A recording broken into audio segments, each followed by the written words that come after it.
एक बार फिर से स्वागत है ज्ञान लाइट चैनल में। अन्न को उगाना जितना कठिन होता है उतना ही आसान होता है उसे बर्बाद कर देना। श्री कृष्ण कहते हैं, संसार के प्रत्येक प्राणी को जीवित रहने के लिए भोजन की आवश्यकता होती है। भोजन से ही उसे ऊर्जा प्राप्त होती है। मनुष्य के द्वारा किया जाने वाला भोजन ही उसके स्वभाव को नियंत्रित करता है।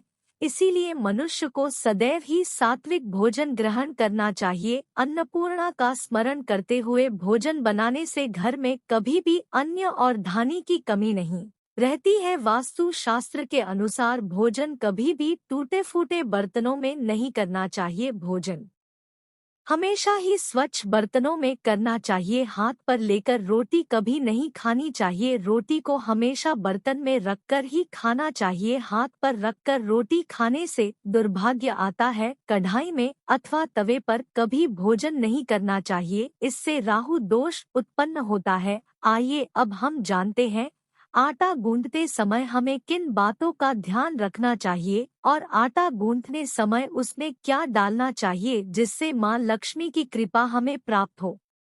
कई महिलाओं की यह आदत होती है कि वह समय बचाने के लिए एक साथ दो समय का आटा गूंथ कर रखती है। सबसे पहले तो ध्यान रखें कि कभी भी आवश्यकता से ज्यादा आटा गूंथ कर ना रखें।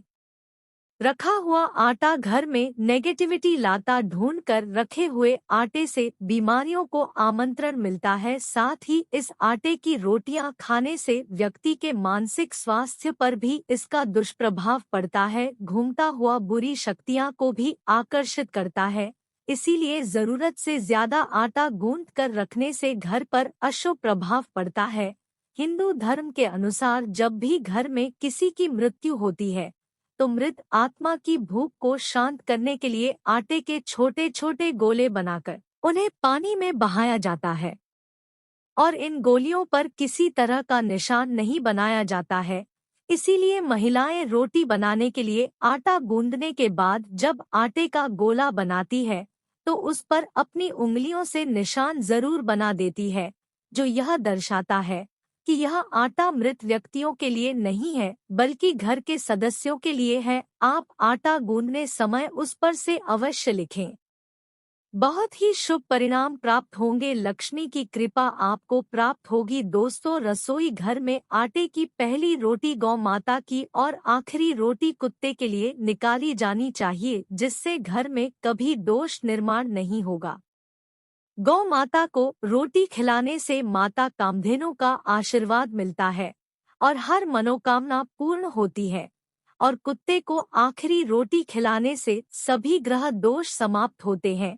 दोस्तों, आटा गूंद के समय हम उसमें नमक तो मिलाते ही हैं, लेकिन यदि नमक के साथ थोड़ा सा जी और चुटकी भर शक्कर भी मिला दे तो यह बहुत शुभ होता है। शक्कर, नमक, आटा, बाकी सभी सफेद रंग की चीजें होती हैं जिनका संबंध शुक्र ग्रह और चंद्रमा से है।